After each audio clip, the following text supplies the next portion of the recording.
Assalamualaikum warahmatullahi wabarakatuh. Untuk saat ini kita pertemuan analisis tentang granulometri, di mana analisis granulometri ini banyak kita tersangkut paut mengenai kurva dan juga nantinya untuk mengetahui apakah si sampel yang sudah kita ambil ini lebih berproses kepada sungai, pantai, dan juga gumuk. Nah, berikut analisisnya.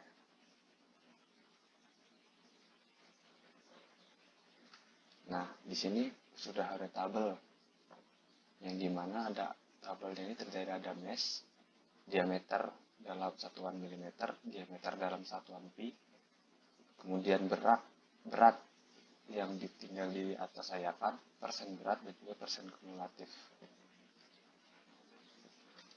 Nah, di sini dalam satuan mesh kita menggunakan mesh 10, 16, 30, 40, 60, 80, 100, 120, 140, 200, sehingga lebih dari 200.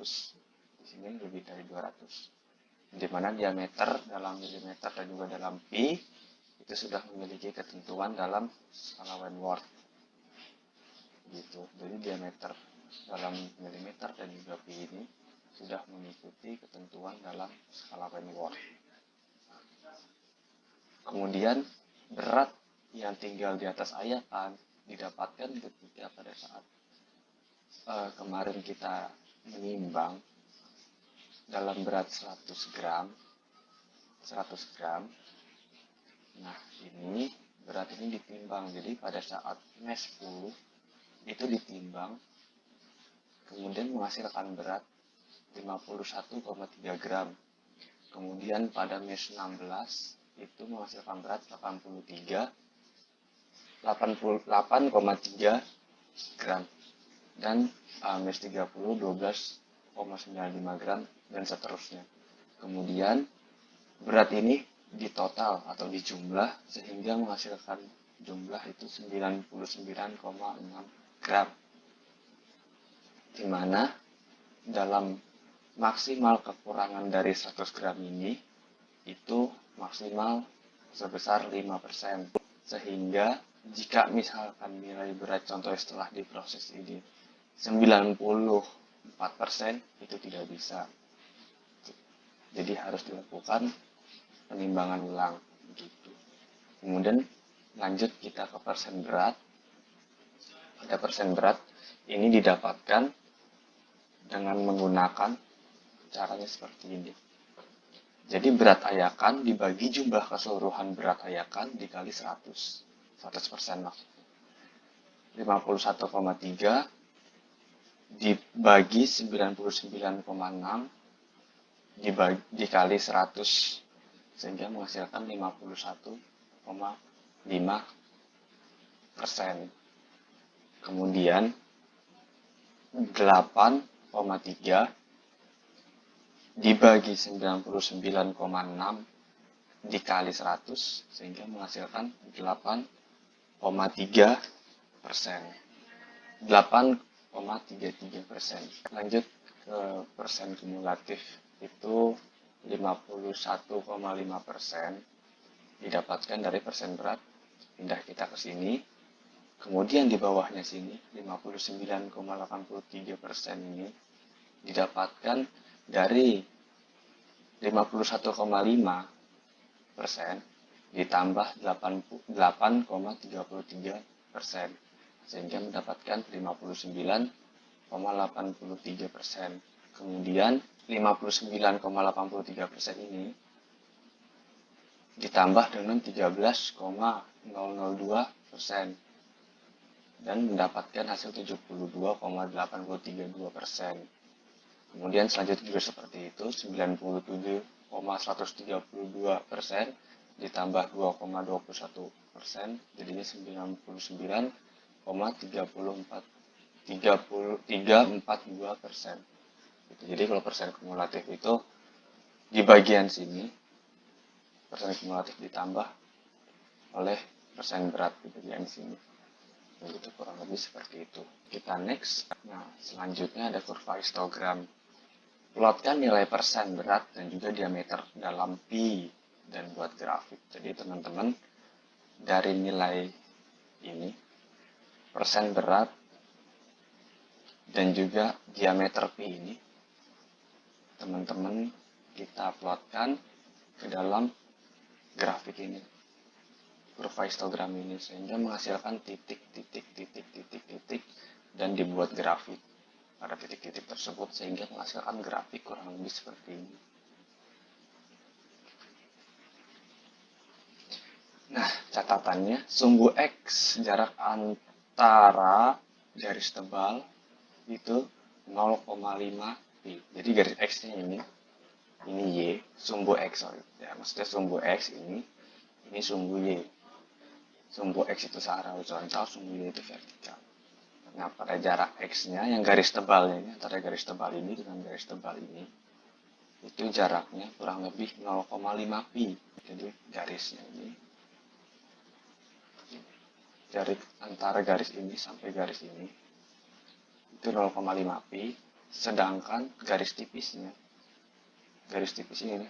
antara jarak garis tipis ini, itu garisnya 0,05 pi. Kemudian sedangkan garis yang sumbu Y, garis ke sini, dari garis satu ke garis yang lainnya itu, yang tebalnya itu sebesar 5%, sedangkan yang tipisnya itu 0,5%. Kita next. Kemudian kita masukkan lagi nilai dari persen kumulatif. Persen kumulatif ini. Persen kumulatif sama diameter milimeter. Jadi persen kumulatif dan juga diameter mm. Diameter mm sama persen kumulatif.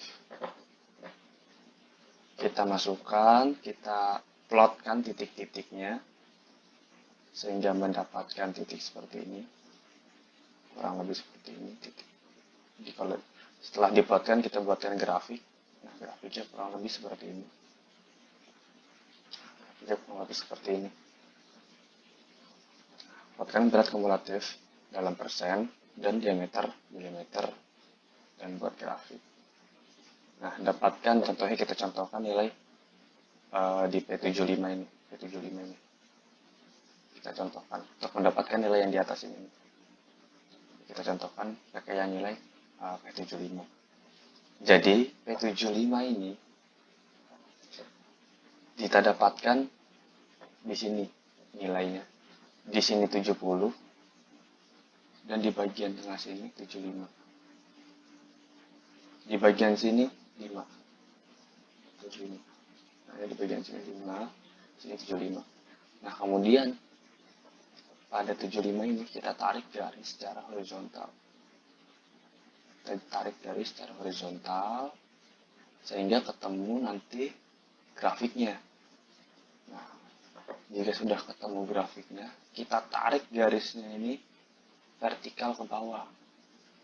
Kita tarik garisnya vertikal ke bawah sehingga ditemukan nanti nilainya. Nilainya itu 0,5 dalam satuan milimeter. Dalam satuan milimeter.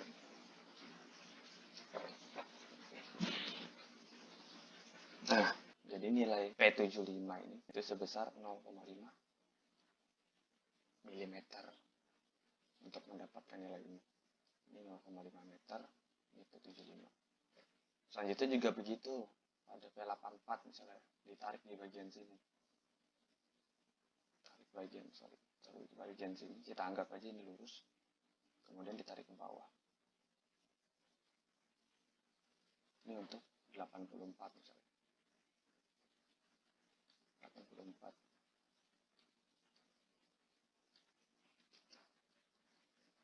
Jadi caranya seperti itu, dan bacanya itu di bagian bawah sini.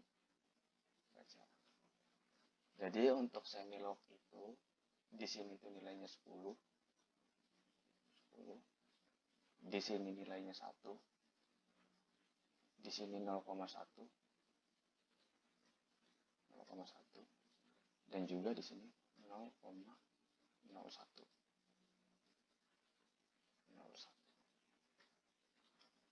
tinggal kalian nanti hitung lagi dalam berapa kotak.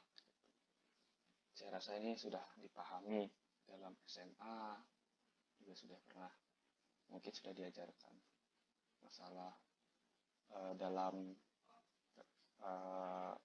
ukuran-ukuran dalam ukuran satu kotak, satu garis besar dan satu garis kecilnya jaraknya itu berapa, mungkin nanti teman-teman hitung sendiri. Kemudian lanjut lagi, dapatkan nilai P275 ini dari milimeter ke pi dengan mengkonversikan dari milimeter ke pi. Gimana sih caranya kira-kira? Nah, kita contohkan kan tadi P75 ini kita sudah dapat nilai 0,5 mm. Nah, yang kita cari itu berapa nilai pi-nya. Kemudian diameter milimeter yang terdekat dengan 0,5 yaitu 0,59 dan juga 0,43. 0,42.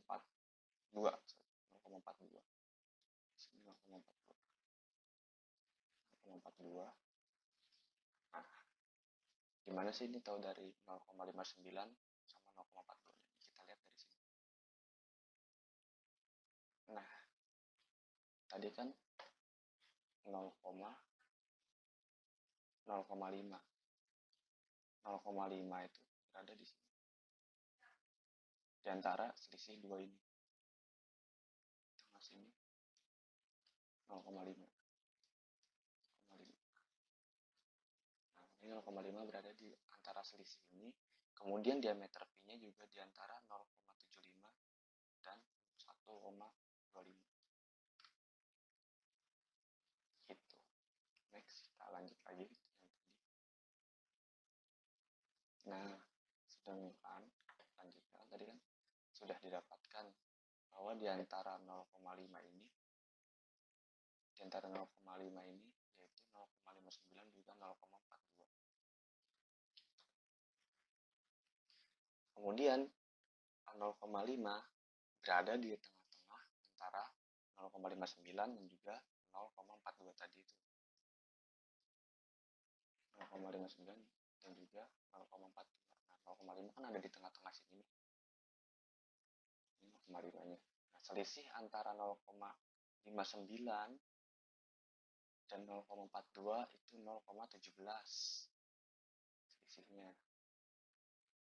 Kemudian selisih antara 0,59 sama 0,5 itu 0,09. Ini selisih antara 0,59 sama 0,5. Nah, maka 0,09 dibagi dengan 0,17. Jadi yang ini dibagi sama yang ini. Kemudian dikali dengan 0,5. 0,5 ini kan didapatkan 0,5 ini. Didapatkan dari 0,5 ini. Sehingga menghasilkan 0,264. Ini hasilnya. Hasil dari 0,09 dibagi 0,17 kali 0,5. Dan 0,264 lanjut lagi 0,264 ditambah 0,75 sama dengan 1,014. Jadi di bagian ini ditambahkan 0,75. 0,75 ini 0,75 kan didapatkan tadi dari diameter pi tadi. Diameter pi tadi itu diameternya 0,59, diameter pi pada 0,59 dalam diameter mm. Itu caranya.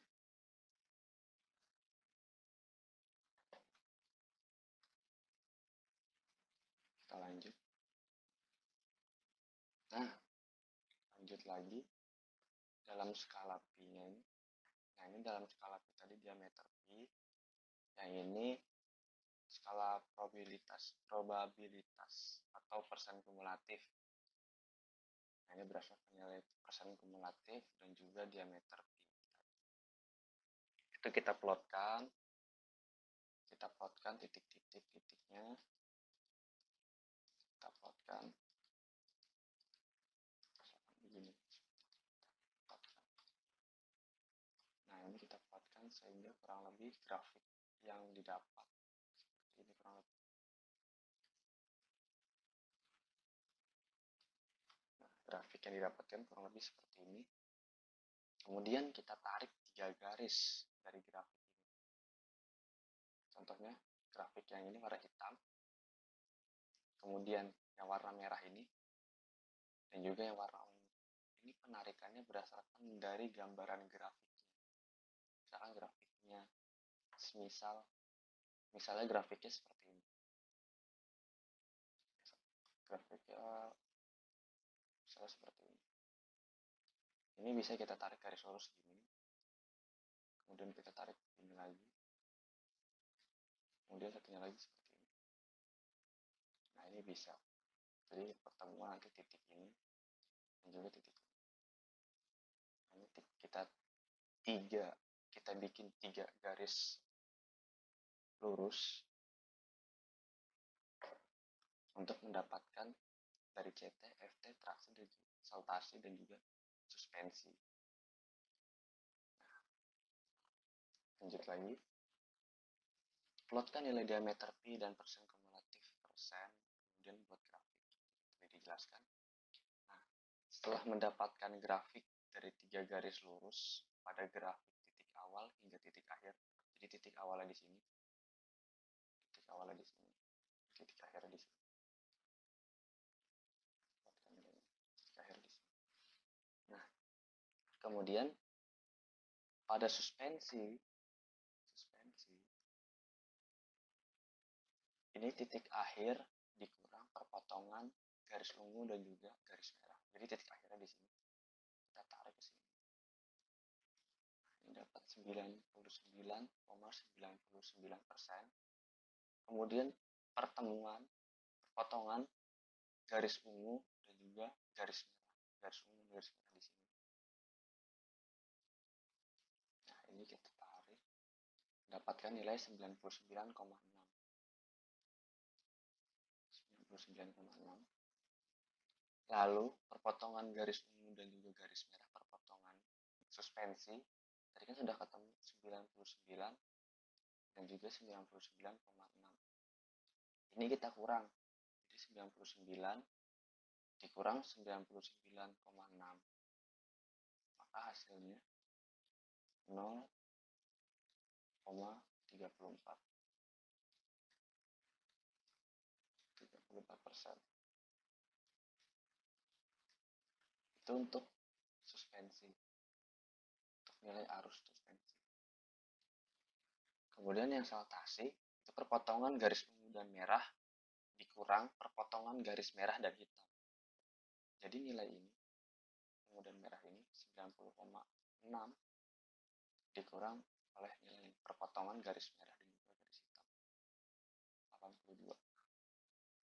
Nah, jadi saltasinya 99,6 dikurang 82 itu menghasilkan nilai 17,6%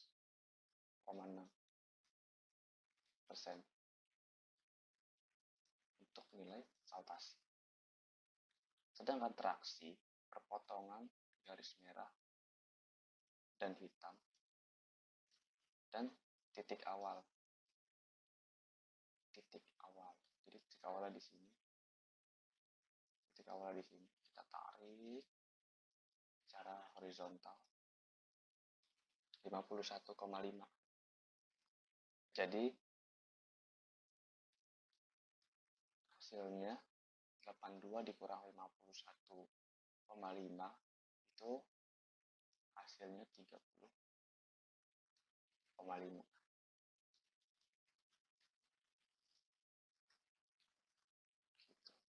Gitu. Untuk CT, dan FT ini didapatkan nilai besarannya itu pi. Itu didapatkan dari sini. Perpotongan ada garis ungu dan juga garis merah. Ini nilai kita tarik secara horizontal, secara vertikal ke bawah. Ini nilai FT. Sedangkan nilai CT ini pertemuan garis merah dan juga garis hitam. Kita cari ke bawah secara vertikal, itu mendapatkan nilai CT. Jadi kurang lebih seperti itu untuk mendapatkan nilai CT, mendapatkan nilai FT, mendapatkan arus retraksi sebesar 30%, arus saltasinya 17%, dan suspensinya 0,34%. Nah, jadi dari sini kita bisa tahu bahwa sampel yang kita ambil pada lokasi penelitian itu harus yang bekerja lebih pada arus traksi, karena arus traksi lebih besar dalam presentasenya sebesar 30%, dan yang paling kecil arus suspensi gitu.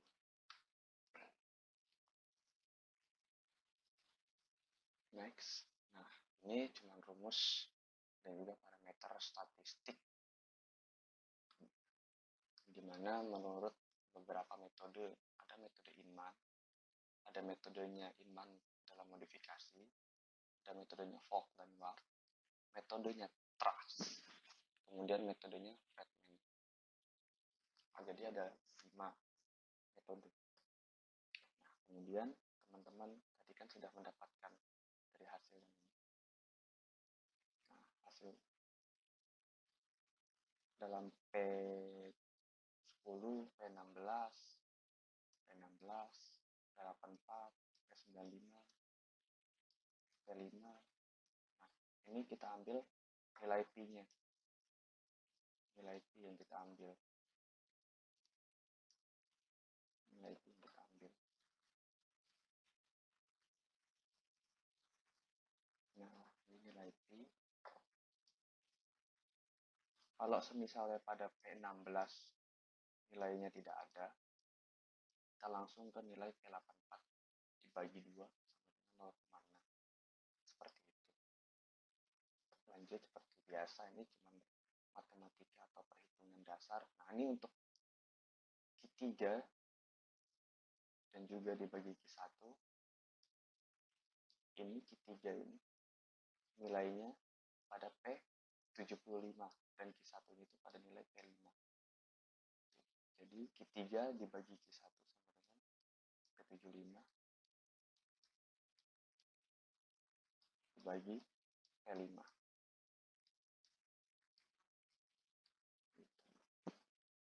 Untuk sorting measure atau standar deviasi.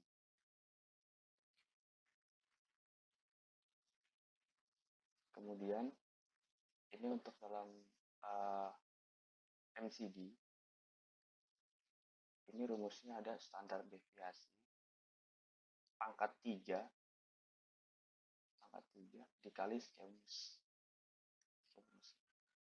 Jadi nilai standar deviasinya menurut si metode Friedman ini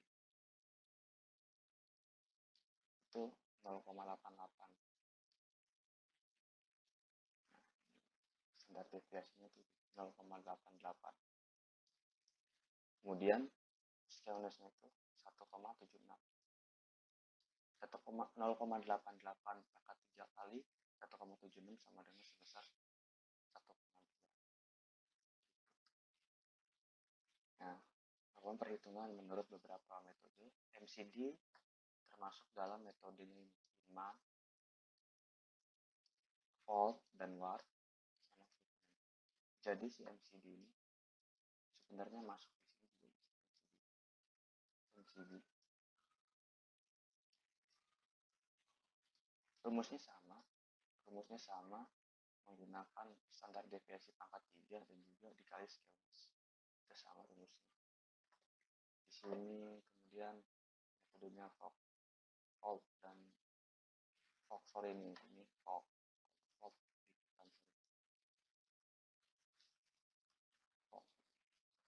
sini juga ada MCD-nya.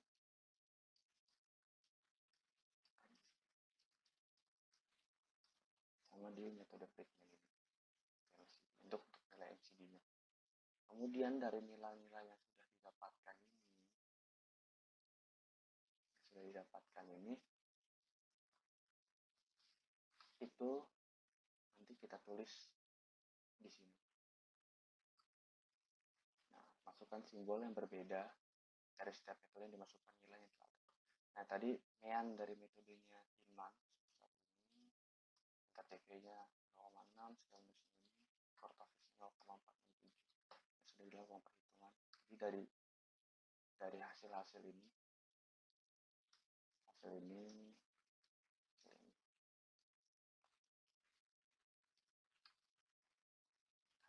dimasukkan ke dalam tabel ini.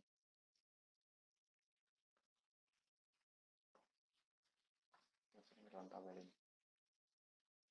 Ini ada 5, verifikasi, vokal bar, trust, sama frekuensi. Ada 5. Kemudian pada simbol ini terserah kita. Ada lingkaran, ada segitiga, di sini ada persegi, atau di sini ada X, di sini misalkan ada segi 5, itu terserah. Yang penting setiap dari metode ini itu berbeda. Kalau misalkan pada Trax tidak ada perhitungan mean, ini kita strip saja.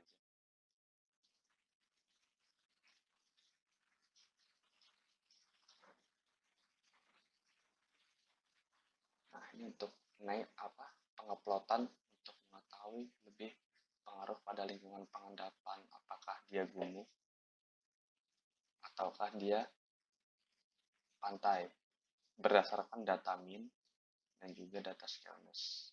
Ini sebelahnya berdasarkan data scaleness dan juga sama kurtosis. Nah, yang tadi kan simbol-simbolnya sudah diplot, simbol-simbol yang berbeda ini sudah ditentukan. Misalnya yang kotak ini punya Inman, ini punya Inman, ini punyanya Inman, ini punyanya Fok tadi, segitiga punyanya Fok tadi, Fok. Ntar kalian plotkan saja dengan simbol yang sudah kalian tentukan, yang sudah kita tentukan tadi. Nah, nanti dia terlihat apakah dia prosesnya lebih pada gumuk atau pantai. Kalau misalnya dia di luar sini, berarti dia bukan pengaruh dari antara gumuk dan juga pantai. Bisa saja dia proses dari sungai dan yang lainnya. Kemudian yang ini grafik yang sebelahnya juga sama, diplotkan seperti ini. Nah, untuk penguploadan pada bagian sini, nanti itu harus diplotkan dengan kelompok lainnya. Jadi semisalnya saya mendapatkan kelompok pantai, oke, saya bakal plotkan data dari kelompok pantai. Saya plotkan dari data kelompok pantai, dari kelompok saya sendiri. Kemudian nanti kalian juga harus plotkan data dari kelompoknya gumuk dan juga kelompoknya sungai. Diplotkan juga di grafik sini, di bagian sini. Nanti kalian plotkan semuanya. Jadi tidak hanya punya kalian saja, maksudnya tidak hanya punya kelompok sendiri yang diplot di sini, tapi kelompok yang lain juga harus diplotkan di bagian sini. Lanjut, ini sudah scaleness, standar deviasi sama, diplotkan sesuai dengan simbolnya dan juga dengan data kelompok lain, standar deviasi. Nah, ini ada tabelnya lagi, ada mensa sumber iman. Nah, untuk yang dua ini kita skip. Nah, karena untuk perhitungan tadi hanya menggunakan 5 metode, itu punya Inman, Fok, dan Ward. punya Friedman, tidak ada ini, tidak usah jadi. Nanti kalian strip aja ini, kita strip aja ini.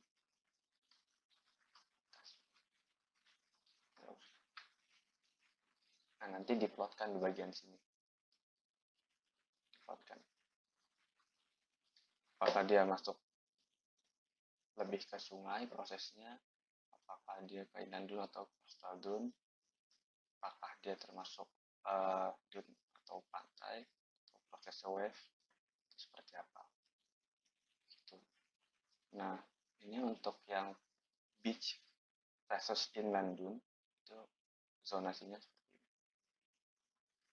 Nah, ini sampai sini ya, sebenarnya sampai sini juga, cuman untuk batasnya ini tetap menggunakan garisan ini. Jadi begini untuk beach versus inland dune. Begini. Nanti kalian plotkan aja lebih masuknya itu lebih ke prosesnya apa. Ini untuk mengetahui prosesnya. Masukkan nilai skewness yang diplotkan dengan simbol yang telah ditentukan. Nah, simbolnya ini masih sama seperti yang tadi, jangan dibeda-bedakan lagi. Kalau misalnya dari awal sudah lingkaran atau bulat, ya lingkaran selanjutnya.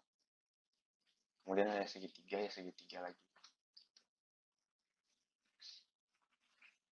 Ini juga masih sama, ini masukkan berdasarkan nilai MCD, mean cube deviation, sama standar deviasi tadi.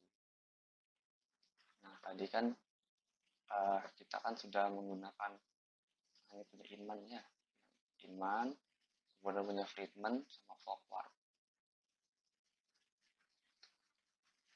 yang punya nilai MCD tadi. Nah, dua ini tidak perlu kita skip, dua ini. Yang ada momen dan ada mean ini tidak perlu kita skip. Kemudian baru kita plotkan nilainya di bagian sini. Sama caranya, hanya melopotkan saja biar dia lebih tahu apakah dia prosesnya lebih ke sungai atau lebih ke pantai. Lanjut penguploadan lagi, ini kita skip lagi, skip menurut Inman sama Folkwart. Jadi kalian plotkan nilai ini di bagian sini, standar deviasi dan juga skewness. Kalian plotkan,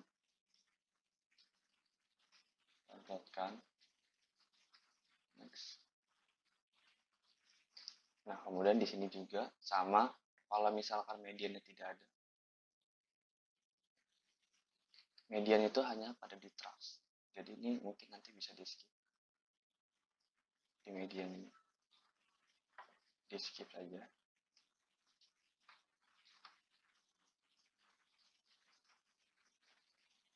Nah, ini memasukkan nilai mean sama standar deviasi. Jadi kita masukkan sama, hanya ngeplot aja. Ini juga sama.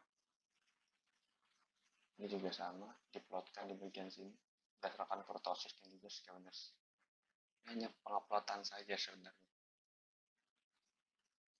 Nah, sebenarnya ini hanya penguploadan mungkin mudah atau mungkin lebih mudah dipahami.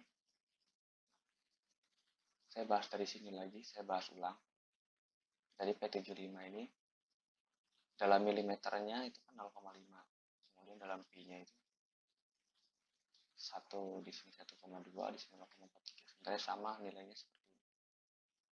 Yang ada di sini. Nah, ada di sini. Sama. Nilainya 0,5 sama 0,1. Itu sama. Mungkin yang sedikit ribet di bagian sini, saya ulangi lagi. Kita cari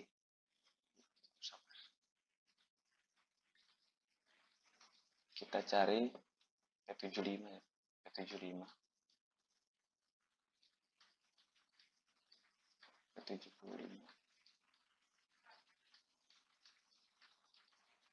ini itu didapatkan nilai 0,5. 75 dari sini tadi. 75, kemudian ditarik ke bawah. Dapatkan nilai 0,5 ini. 0,5 mm.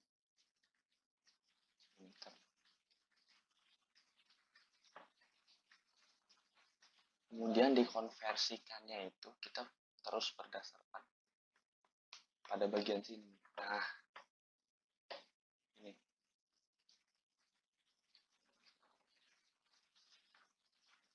Berpengaruh sama bagian sini. Jadi ada 0,59 sama 0,42. Di mana 0,5 itu berada di tengah sini, di antara 0,59 sama 0,42 itu. 0,5 berada di sini. Kemudian tadi kan dalam standar mm-nya. Nah, untuk di dalam diameter pi-nya itu berada pada 0,75 dan juga 1,25 pi. Jadi kita mengambil data 0,59 dan juga 0,42 yang mendekati dengan 0,5 tadi. Nah, untuk pi-nya itu 0,75 sama 0,25. Kita lanjut yang tadi lagi nih. Ini yang sedikit agak rumit. Nah, tadi kan 0,9, 0,42. Terus 0,42. Sedangkan nilai 0,5 berada di tengah-tengah antara 0,59 dan juga 0,42. Nah, selisih antara 0,59 sama 0,42. Jadi dari 0,42 ke 0,59 itu 0,17 selisihnya. Kemudian selisih antara 0,59 dengan 0,5 dari sini. 0,9 ini ke 0,5 mm ini dapat P75 ini dari P75 ini itu 0,09 selisihnya. Jadi kita di sini bermain selisih 0,59 dan 0,42 tadi yang kita ambil karena 0,5 itu berada di tengah sini 0,5-nya. Kemudian kita cari selisihnya lagi antara 0,59 dan juga 0,5. Sini dapatkan 0,09. Nah, maka yang ini 0,9 dibagi sama 0,17. 0,9 dibagi sama 0,17. Kemudian dikalikan dengan 0,5 ini. Karena kita pengen mencari nilai dari 0,5 mm atau pada P75. Nah, hasil ini dari 0,09 dibagi 17 dikali 0,5 hasilnya itu 0,264 hasilnya ini. Nah, kemudian pada hasil 0,264 ini ditambah dengan 0,75. 0,75 ini nilai pi, nilai pi-nya pada 0,59. Jadi 0,59 itu nilai pi-nya itu 0,75. Gitu. Kemudian dijumlahkan 0,264 ditambah 0,75 sama dengan 1,014 pi. Kurang lebih seperti itu. Untuk P84, P95 itu caranya juga sama seperti itu. Berhubung P5 di sini tidak ada. P5 ya kita contohkan di sini P5. Sampai ujung dia tidak ketemu diagram ini. Dia tidak ketemu grafik ini. Sama grafik ini dia tidak ketemu, makanya dia di sini dicoret. Ketemu dia sampai ujung pun pojok ini tidak ketemu, dicoret. Tapi kalau misalkan ketemu, ya digunakan ditulis hasilnya berapa milimeter dan juga dikonversi ke dalam pi. Gitu. Ini yang tadi ya jelaskan. Kita langsung next saja. Ini hanya penguploadan seperti biasa.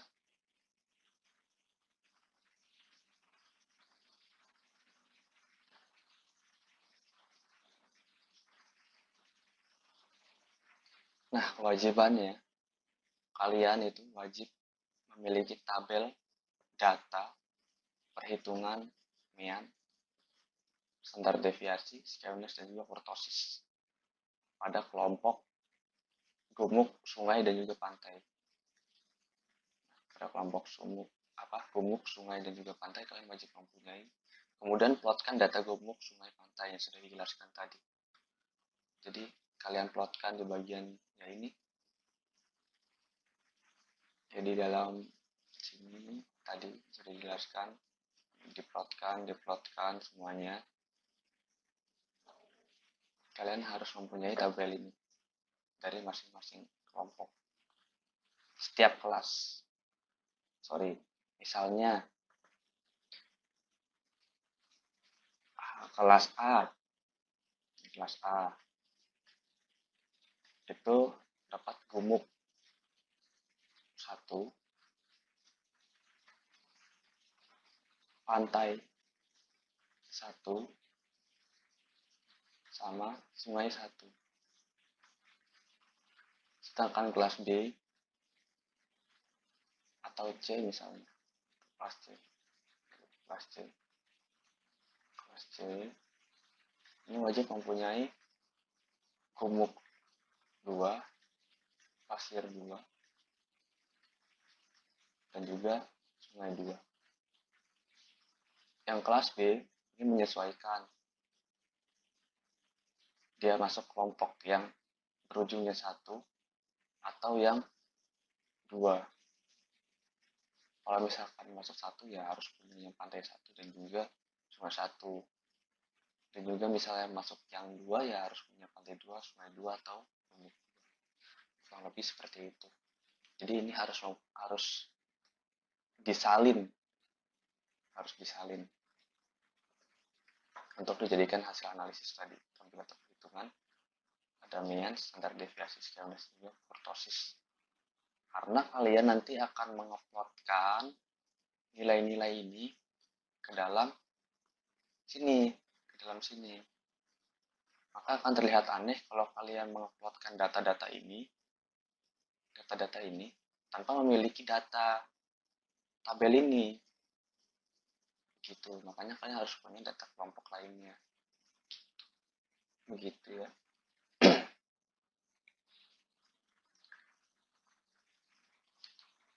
Mungkin itu saja penjelasan dari analisis gravimetrometri. Untuk mengetahui yang sudah saya jelaskan di pertemuan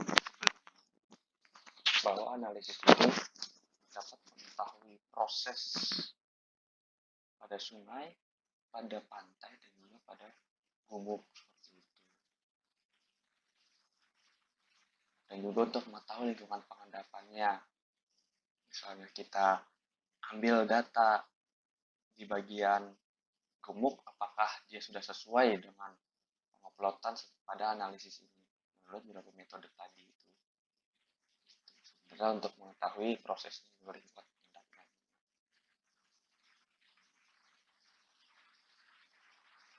Nah, mungkin itu saja yang bisa dijelaskan. Kurang lebihnya mohon maaf jika masih ada yang kurang-kurang. Kami dari tim asisten sedimentologi memohon maaf. Karena kita sama-sama masih belajar, jika teman-teman masih ada kebingungan atau masih ada yang belum dipahami, silahkan ditanyakan kepada asistennya masing-masing. Saya akhiri. Assalamualaikum warahmatullahi wabarakatuh.